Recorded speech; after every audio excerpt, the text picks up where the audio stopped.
Воркутинские волонтеры получили медали президента России. Всего к награде было представлено 14 человек. Это добровольцы, которые еще в марте присоединились к акции «Мы вместе» и начали помогать людям во время пандемии.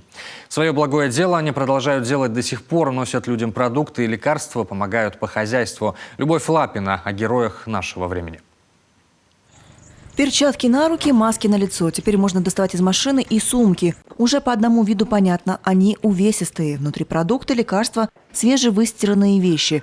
Все, что так нужно одиноким и пожилым людям в период пандемии. Все, больше ничего не надо. Есть еще. Есть еще? Хозяйка квартиры в возрасте, да еще и инвалид второй группы. Даже по дому передвигается с трудом, с помощью палки. Выйти в магазин за продуктами, даже без учета пандемии, для нее задача не из простых. А в нынешних реалиях и подавно. Строгая самоизоляция, как-никак. Мы помогаем ей в доставке лекарств, доставка продуктов.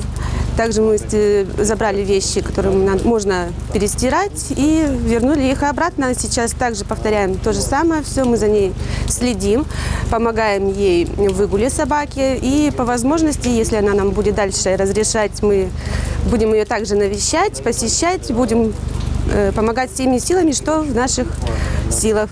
Для волонтеров такие подопечные уже как родные, признаются. Просто не могут оставаться в стороне, видя, как кому-то нужна помощь. Вот и Валентина Семерняк днем на производстве, а вечером колесит по родной Воркуте с сумками наперевес и помогает людям. Говорит, в первую очередь для себя, для души. Не хочется просто отсиживаться дома, нужно приносить пользу обществу. У меня старший сын, даже когда вот идет закупка продуктов, он очень много помогал мне.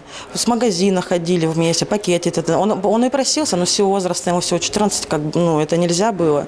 Вот. А так он, в принципе, ему нравится, чем я занимаюсь. Ему нравится, что ему друзья, то есть мои фотографии какие-то с интернета, да, скидывают. Миша, это не твоя ли мама, а у него гордость за маму идет. Это как пример тоже для детей в первую очередь. С миру по нитке, голому рубашка, говорит волонтер. И добавляет, важна не только осязаемая поддержка, но и психологическая.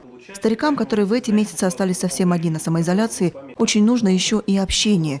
И пусть, будучи в масках и перчатках, волонтеры не могут выпить чаю и поговорить по душам подольше, тем не менее даже небольшие знаки внимания для бабушек и дедушек особенно ценны. Виталик не один участвовал в акции, ему помогала супруга. И большой привет и спасибо. Штаб «Мы вместе» в Воркуте, как и по всей стране, был создан еще в середине марта. Все это время волонтеры работали не за награды, просто так. Вот и сегодня на вручении медалей в мэрии они явно тушуются. И в кулуарах признаются. Даже принимать награду как-то не по себе, ведь это просто доброе отношение к окружающим нас людям. И таким оно должно быть у всех, не только в пандемию. Любовь Лапина, Ирина Шумихина, Кирилл Нифонтов, телеканал Юрган, Воркута.